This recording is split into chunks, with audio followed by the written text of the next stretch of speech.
Welcome to जी के G S by Raj sir. आज है 4 मार्च 2024 और 4 मार्च से संबंधित जितने भी प्रकार के करंट अफेयर के क्वेश्चन बन सकते हैं वे सारे क्वेश्चन इस वीडियो में कवर अप करने वाले हैं। तो चलिए वीडियो में आगे बढ़ते हैं। अगर अभी तक आपने चैनल को सब्सक्राइब नहीं किया है तो पहले चैनल को सब्सक्राइब करें, बेल आइकन को दबाएँ ताकि आगामी वीडियो की नोटिफिकेशन आपको मिल सके। चलिए पहला क्वेश्चन देखते हैं आज का। हाल ही में विश्व वन्य जीव दिवस कब मनाया गया है? तो राइट आंसर बताएंगे 3 मार्च को। तो दोस्तों 3 मार्च को प्रतिवर्ष विश्व वन्य जीव दिवस मनाया जाता है। अब इम्पोर्टेंट डेज की बात करें तो 1 मार्च को शून्य भेदभाव दिवस और विश्व नागरिक सुरक्षा दिवस मनाया गया। कौन कौन से दिवस मनाए गए? शून्य भेदभाव दिवस और विश्व नागरिक सुरक्षा दिवस मनाया गया 1 मार्च को, और 3 मार्च को विश्व वन्य जीव दिवस मनाया गया। नए क्वेश्चन में चलते हैं।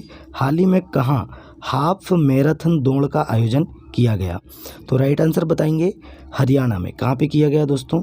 हरियाणा में हाफ मैराथन दौड़ का आयोजन किया गया। अब बात करते हैं हरियाणा। राजधानी क्या है? चंडीगढ़। मुख्यमंत्री कौन है? मनोहर लाल खट्टर। और राज्यपाल कौन है? बंडारू दत्तात्रेय। हरियाणा के मुख्यमंत्री ने वन मित्र योजना शुरू की। भारत अंतर्राष्ट्रीय विज्ञान महोत्सव 2023 फरीदाबाद में हुआ है। हरियाणा ने पहली बार विजय हजारे ट्रॉफी का खिताब जीता है। हरियाणा सरकार ने अभिनेत्री मीता वशिष्ठ को मनोरंजन नीति परिषद का अध्यक्ष नियुक्त किया है। क्या नियुक्त किया है?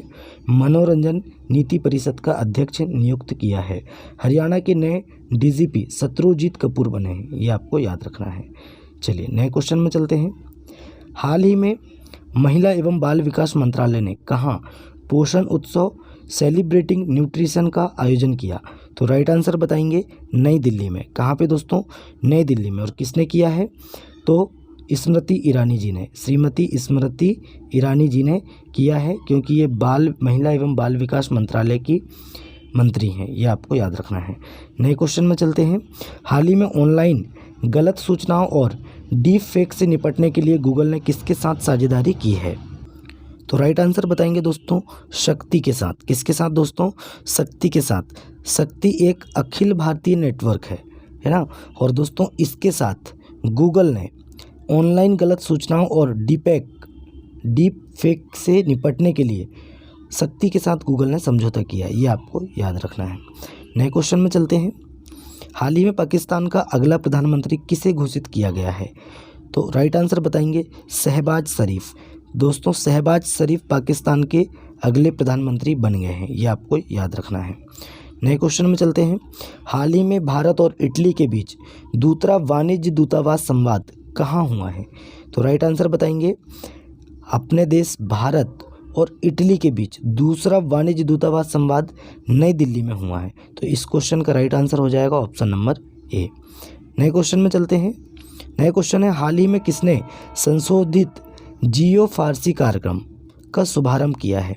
तो राइट आंसर बताएंगे जियो फारसी कार्यक्रम का शुभारंभ स्मृति ईरानी जी ने किया है। किसने किया है? स्मृति ईरानी जी ने किया है, ये आपको याद रखना है। नए क्वेश्चन में चलते हैं। हाल ही में किस राज्य में नवपाषाण युग के बच्चों की कब्रगाह की खोज हुई है? देखिए नवपाषाण युग के बच्चों की कब्रगाह की खोज हुई है। कहाँ पे खोज हुई है? तो राइट आंसर बताएंगे तमिलनाडु में। तमिलनाडु में नवपाषाण युग के बच्चों की कब्रगाह की खोज हुई है। तमिलनाडु। राजधानी क्या है? चेन्नई। मुख्यमंत्री कौन है? M.K. स्टालिन। और राज्यपाल हैं R.N. रवि, ये आपको याद रखना है।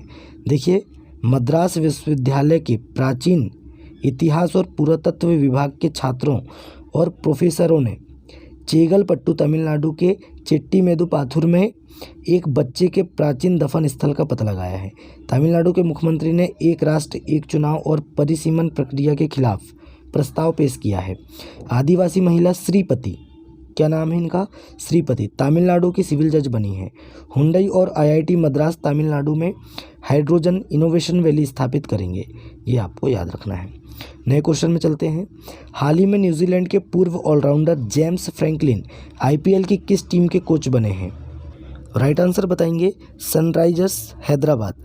दोस्तों सनराइजर्स हैदराबाद के जो ऑलराउंडर कोच हैं न्यूजीलैंड के पूर्व हैं, ये ऑलराउंडर हैं न्यूजीलैंड के पूर्व ऑलराउंडर हैं ये जेम्स फ्रैंकलिन। ये आईपीएल की जो टीम है सनराइजर्स हैदराबाद, इसके कोच बन गए हैं, इस टीम के कोच बने हैं। चलिए नए क्वेश्चन में चलते हैं। हाल ही में भारतीय फार्मा मानकों को मान्यता देने वाला पहला स्पेनिश भाषी देश कौन सा बना है? तो राइट आंसर बताएंगे कौन बना है? निकारागुआ। कौन बना है? निकारागुआ। तो दोस्तों निकारागुआ ऐसा देश बन गया है जो भारतीय फार्मा मानकों को मान्यता देने वाला, स्पेनिश भाषा में मान्यता देने वाला पहला देश बन गया है।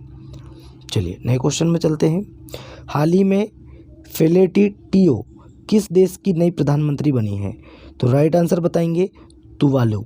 ये तुवालू दोस्तों ऑस्ट्रेलिया महाद्वीप का एक देश है, न्यूजीलैंड के ऊपर पड़ता है, एक छोटा सा द्वीप बोल सकते हैं हम। तो दोस्तों तुवालू एक देश है, इसकी दोस्तों नए प्रधानमंत्री कौन बन गई है?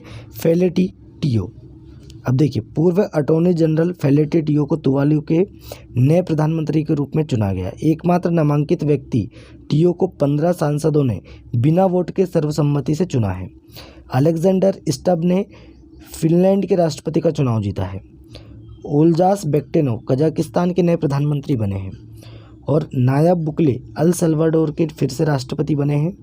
अहमद अवद बिन मुबारक यमन के नए प्रधानमंत्री बने हैं। ये आपको याद रखना है। चलिए नए क्वेश्चन में चलते हैं। हाल ही में फरवरी माह में जीएसटी कलेक्शन कितने प्रतिशत बढ़कर 1.68 लाख करोड़ रुपए हो गया है? तो राइट आंसर बताएंगे ऑप्शन नंबर सी 12.5% बढ़कर 1.68 लाख करोड़ रुपए हो गया है। ये आपको याद रखना है। नए क्वेश्चन में चलते हैं। नया क्वेश्चन है, हाल ही में किस देश के वैज्ञानिकों ने केले के छिलके से इको वुंड ड्रेसिंग बनाई है? तो राइट आंसर बताएंगे भारत। दोस्तों अपने भारत देश ने केले के छिलके से इको वुंड ड्रेसिंग बनाई है। ये आपको याद रखना है। भारत की पहली महिला रोबोट व्योमित्र अंतरिक्ष में उड़ान भरेगी। हेनले पासपोर्ट इंडेक्स 2024 में भारतीय पासपोर्ट 80वें स्थान पर रहा। डेनमार्क ने भारत में हरित ईंधन गठबंधन की शुरुआत की है। भारत श्रीलंका के पर्यटन स्रोत के रूप में शीर्ष पर रहा। और दुनिया का सबसे बड़ा वैश्विक इस्पात उत्पादक भारत बना है। भारत स्क्वायर किलोमीटर एरे वेधशाला परियोजना में शामिल हो गया है। ये आपको याद रखना है। चलिए नए क्वेश्चन है, हाल ही में financial intelligence unit of India ने किस पेमेंट कंपनी पर 5.49 करोड़ रुपए का जुर्माना लगाया है? तो राइट आंसर बताएंगे पेटीएम पर। पेटीएम पर 5.49 करोड़ रुपए का जुर्माना financial intelligence unit of India ने जुर्माना लगाया है। ये आपको याद रखना है। चलिए नए क्वेश्चन में चलते हैं। लास्ट क्वेश्चन है, हाल ही में किसने coal logistics plan and policy launch की है? तो राइट आंसर बताएंगे प्रहलाद जोशी जी। प्रहलाद जोशी जी ने coal logistics plan and policy launch की है। ये आपको याद रखना है। तो दोस्तों आज का वीडियो कैसा लगा कमेंट करके बताएं। अपने दोस्तों में ज़्यादा से ज़्यादा वीडियो को शेयर करें, लाइक करें और चैनल को सब्सक्राइब करें। चलिए मिलते हैं तब तक के लिए नए वीडियो में। जय हिंद, जय भारत।